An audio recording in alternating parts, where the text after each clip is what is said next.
Internal Monologue. Hi guys, I'm Internal Monologue. I'm Sato. Today I'm gonna be doing studying grammar, English grammar. It's a basic English grammar via using Grammar in Use. As you may know or may not know, it's quite famous. One of the most famous grammar books out there, which I highly recommend you taking this book and for reference. Today, what I'm gonna do is to make sure you use the grammar book in an appropriate way and in a more effective way in order to make sure you study English grammar thoroughly. And also, it's gonna be worthwhile if you go through my video. You're gonna be learning something from me, and you know how to use the textbook effectively, efficiently. And okay, so I'm gonna show you how to use grammar book. And also, first of all, I think I wanna put emphasis on a couple of things to stick to your mind. The first of all, what you have to do is to use the grammar book, not just for your reference, but also what do I mean by this is that you don't have to remember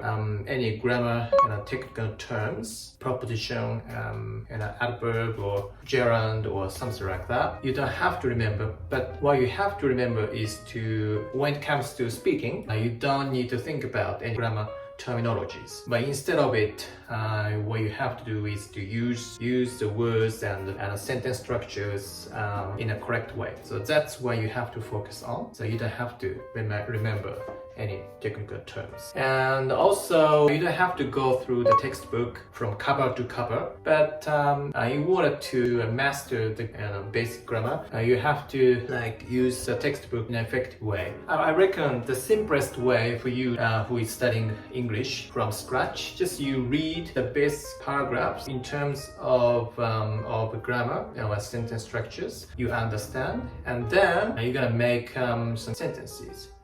Just simple sentence. You don't have to have any compound and complex sentence. And anyway, so let's begin.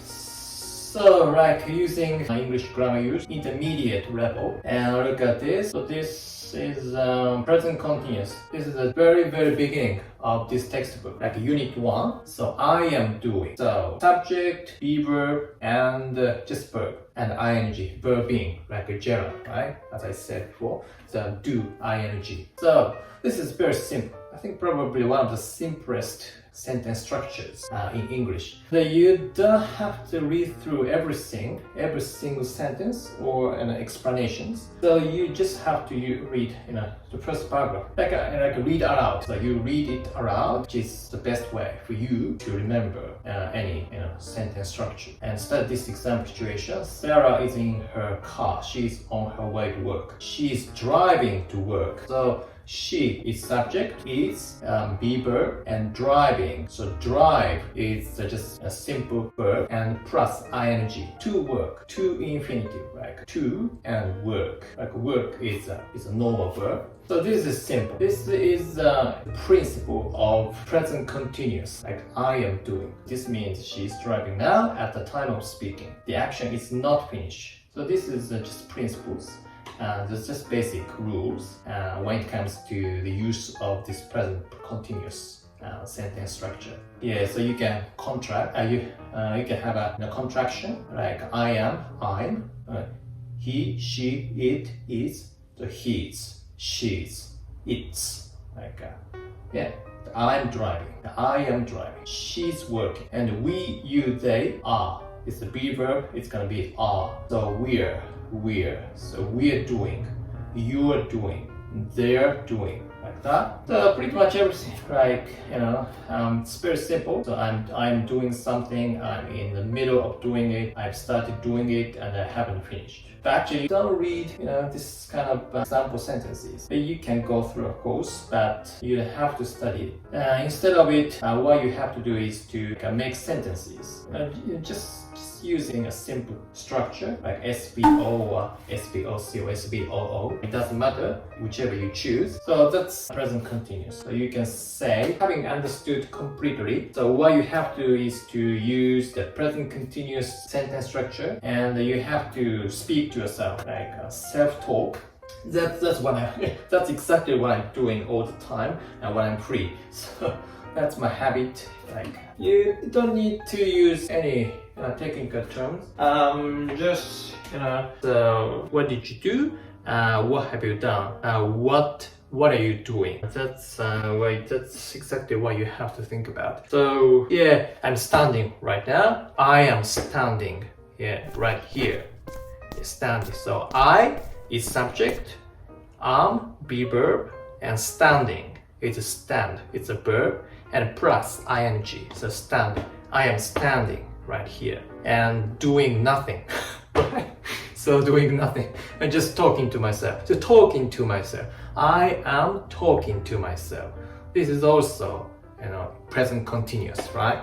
And I'm not gonna be cooking for my lunch. I'm washing cups, I'm washing wine glasses, I'm watching my camera.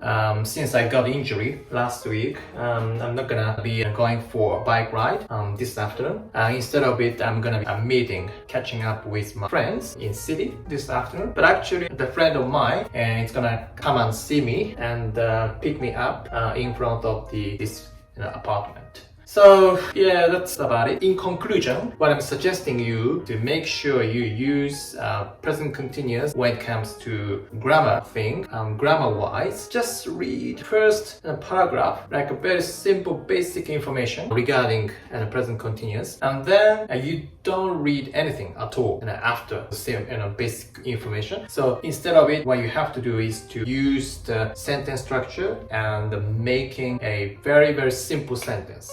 Subject, be verb, and a verb plus ing, verbing. As I said, I'm working, I'm watching, I'm shooting my YouTube video. I'm not cooking because I'm not fan of cooking.